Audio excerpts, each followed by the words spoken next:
نتيجة. أشكرهم جدا، ولكن حصل خطأ مني.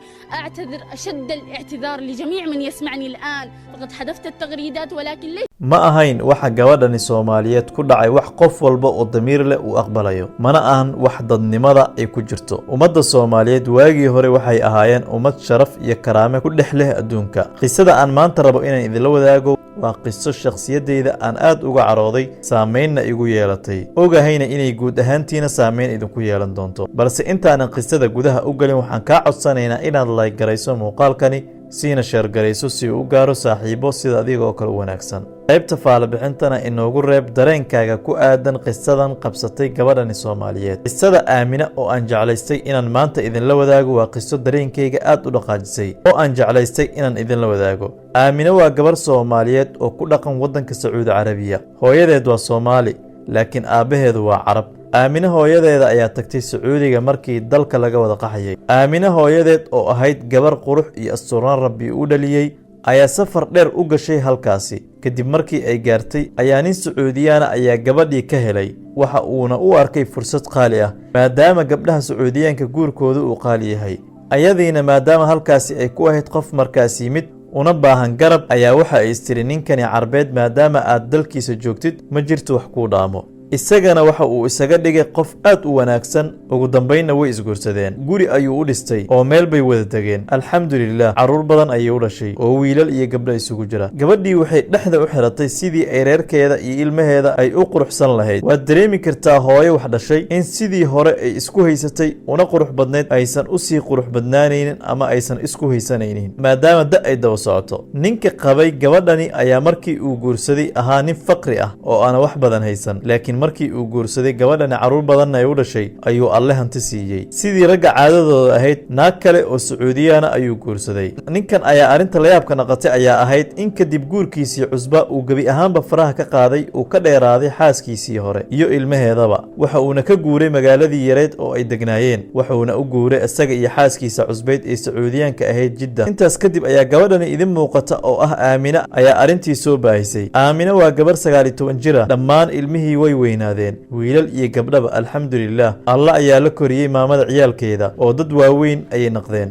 oo noloshu wax u qabsada isna caawiya. weliba waxaa ka jira dalka Sacuudiya inay adag tahay qofka in uu ku noolaado halkaasi isagoonan haysan iqaamo ama sharci sida aan wada ognahayba. aabahoodii ayay ka codsadeen in uu ka saacido in uu u sameeyo sharci, laakiin gebi ahaanba waxa uu ka soo qaaday inuusan bagaranaynin xaaskiisii iyo ilmaheedaba oo uusan weligiisaba la kulmin. ma xiriiriyo, ma sheegto, umana ogola inay helaan dhalashada waddanka Sacuudi Carabiya, wuuna u diiday inuu u sameeyo sharciyada ay ku sii joogi lahayn waddankaas. nasiib darro waxaa xanuunsatay hooyadii Soomaaliyeed, waxaana la soo gudboonaaday xanuuno kala duwan. dhammaan ilmaheed ayada ayaa soo korsatay, inkastoo ay muddo dheer la soo rafaadaysay. ninkani Sacuudiyaanka ahaa ayaa markii uu reerkani ka tegayay ilmaha waxay ahaayeen kuwo aad u yaryar. inta ilmahani ay korayeen asaga waxa uu ku sugnaa isla waddanka Sacuudi Carabiya asagoonan weligiisaba soo raadin. ilmihii ayaa weynaaday, laakiin ma ahan kuwo waxbarasho geli kara, shaqo rasmi ah samayn kara, shirkado u shaqayn kara iyo waxyaabaha kale ee nolosha aasaasiga u ahba. gabadhan 19 jirka ah xitaa haddii ay istiraahdo hooyadaada dhakhtar gey ma haysato wax sharciyad ah, mana jirto cid aqbalaysa inay u shaqayso ayadoonan sharciyad haysan ama iqaamo haysan. hooyadeed markii ay xanuunsatay Aamina ayna isbitaal geyn karinba, dhammaan qoyskaba ayaa ayada iyo qoyskeedaba waxay xoog iyo caqli isugu geeyeen sidii ay sharciyad ku heli lahaayeen. way dacwoodeen, wax walba oo ay samayn kareen ayay sameeyeen, waxayna caddeeyeen sida ay wax u dhaceen iyo inay yihiin dad Sacuudiyaan ah oo uu aabahooda dhibkan u geystay. laakiin muddo markii la iska daba jiitamayay ayaa loo ogolaaday in gabadhii loo sameeyo sharciyad,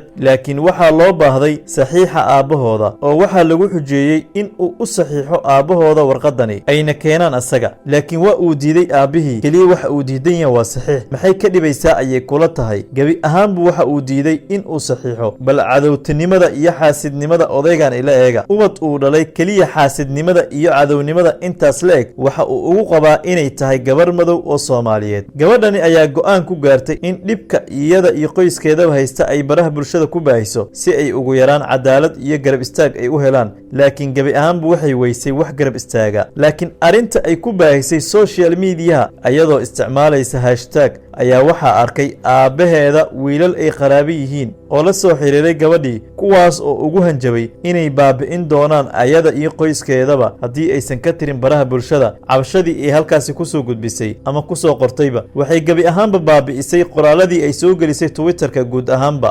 ما كنت أتوقع هذه النتيجة، أشكرهم جدا ولكن حصل خطأ مني، أعتذر أشد الاعتذار لجميع من يسمعني الآن، فقد حذفت التغريدات ولكن ليس خطأ مني، بل قامت سيدة بالاتصال لي في يوم الجمعة بالتحديد الساعة 12 وقامت بتهديدي.